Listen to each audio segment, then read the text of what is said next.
આજે Botad town police સ્ટેશનમાં જે ખંડણીનો ગુનો દાખલ થયેલ છે તે ગુનાના કામે જે આરોપી છે સિરાજ ઉર્ફે સિરો હુસેનભાઈ ખલ્યાણી કે તે નવનાળા પાસે બોટાદનો રહેવાસી છે તેની આજે ધરપકડ કરવામાં આવી છે।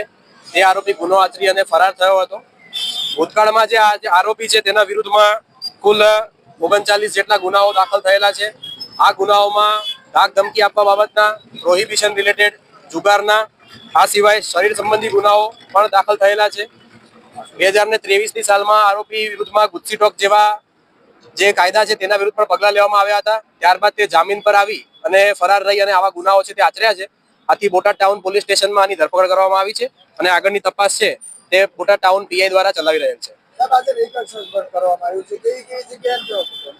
જે ખંડણીનો ગુનો છે તે ગુનાનો અંજામ તેણે કઈ રીતે આપ્યો છે અને ત્યાં કયા વાહનને વાપરીને કઈ જગ્યાએથી તેણે ફરાર થયો છે તે માટે તેનું રિકન્સ્ટ્રક્શન કરવામાં આવ્યું છે અને વાહન પર કબજે કરવામાં આવ્યું છે।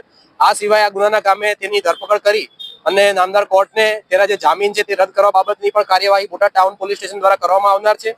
અને લોકોને પણ અપીલ છે કે જો આવા કોઈ પણ ઇસમો તેમને ખંડણી ધમકી આપતા હોય તો તે લોકો બોટાદ ટાઉન પોલીસ સ્ટેશન ખાતે અથવા તો અમારા ઉપરી અધિકારી શ્રી અથવા અમને રજૂઆત કરી શકે છે અને તેમના વિરુદ્ધમાં શિક્ષાત્મક કાર્યવાહી છે તે અમે કરી શકીએ।